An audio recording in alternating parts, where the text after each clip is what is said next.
I think it started earlier in the week. I was down at the little convenience store getting me a Coke after working out here and weeding, and it gets so hot, and just ran up there to get me a fountain drink. And there's a kind of a shady crowd from time to time visit that place. That's all right. Everybody's got a shop somewhere, but it's the closest one to me.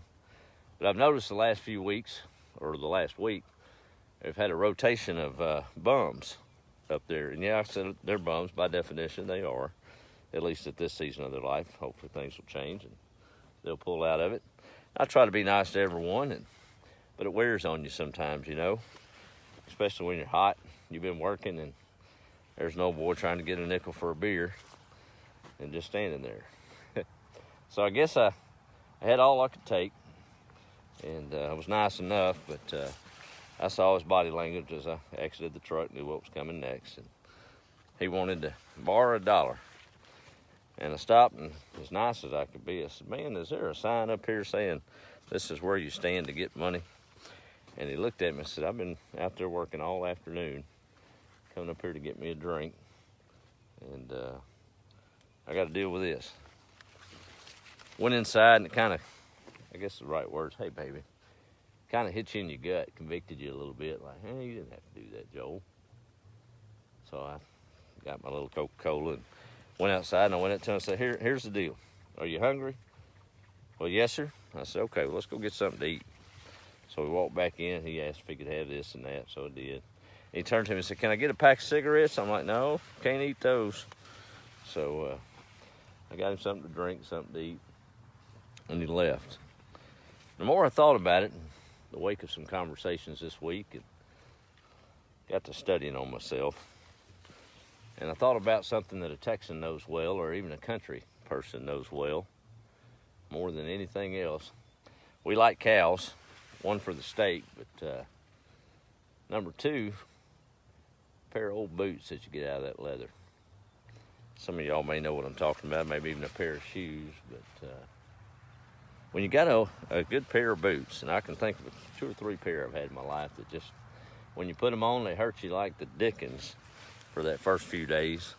But once you got them broke in, nothing fits you any better. And if you wear a size 10D, and another old boy wears a size 10D, if he puts on your boots, it'll fit him by design, but it just don't hit the curves of the feet just right on that other old boy, like it did on yours when you was breaking it in. That's kind of when it hit me. We all go through things in life, and we sit in different seasons, and who knows really where someone's at. But we all got our own pair of boots to wear, and they only fit us just right. And maybe we don't like the color of the boots or the way the sound makes on the pavement, but that's how somebody's living. When it comes to loss and things, everybody deals with it differently. Some folks are able to pick up the pieces and move on a little better, and hope that I have. My dad always tells me I'm as busy as I want to be. Man, I'm busy on this place. If I stopped, it'd go right on. Nothing would happen. It'd be fine. Nobody'd know the wiser. It keeps me busy, keeps me focused on things, and kind of draws me a little closer to the good Lord. Kind of get lost out here in this garden, and maybe I make myself too busy at times and neglect those around me, but it's just a pair of boots somewhere right now, and that's how I walk, right? If I can get through this corn. Maybe study on that a little bit. Everybody's walking in their own boots, and they fit them just right. Maybe we wish they'd get another pair, but for now, that's what they're walking in.